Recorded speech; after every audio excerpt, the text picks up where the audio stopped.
Pour plus d'informations, appelez.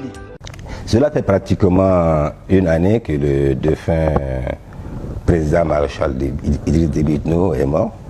Et c'est triste, la perte d'un être humain, la perte d'un père, d'un frère, d'un ami, c'est triste. Et nous réitérons une seconde fois toutes nos condoléances à la famille du défunt, à ses enfants, à ses amis, à sa femme, à ses amis de lutte et à tous ceux qui l'ont connu. Vous savez, à l'annonce de la mort du défunt président, nous étions pratiquement les premiers à mettre nos drapeaux en berne, et ceci pratiquement pendant 16 jours. Et tout cela, c'est pour montrer notre attachement à la vie. Il n'y a pas d'usine de fabrication de la vie. Et toute vie perdue est très difficile pour le peuple et même pour la famille nucléaire de la personne. Le Tchad, depuis les indépendances, a connu des présidents qui soit ont été tués par des coups d'État, soit poussés à l'exil, soit poussés à la justice, et également tout récemment morts au combat. Je pense que nous devrions être capables d'arrêter cette spirale de mort, de perte de vie humaine, et casser cette spirale pour avancer. Et pour cela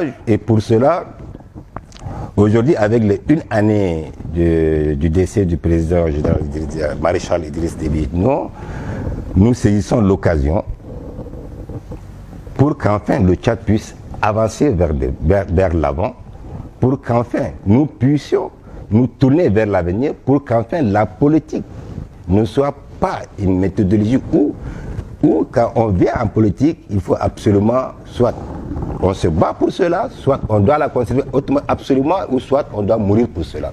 La politique ne doit plus être un moyen pour y exister éternellement.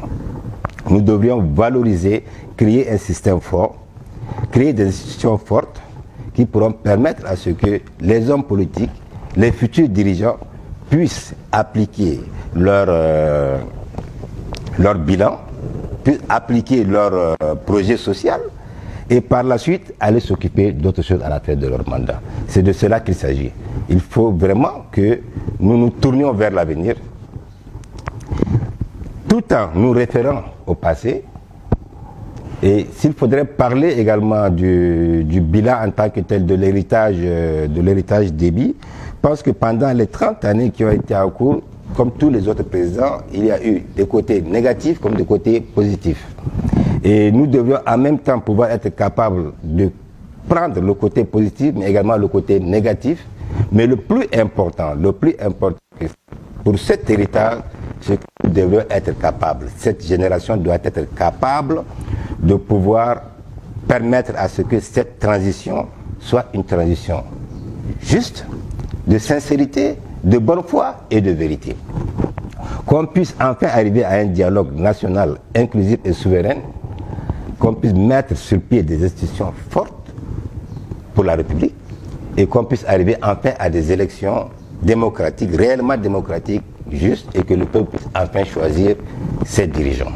Si nous arrivons à faire cette étape, alors nous aurions reçu un passage à témoin de génération en génération.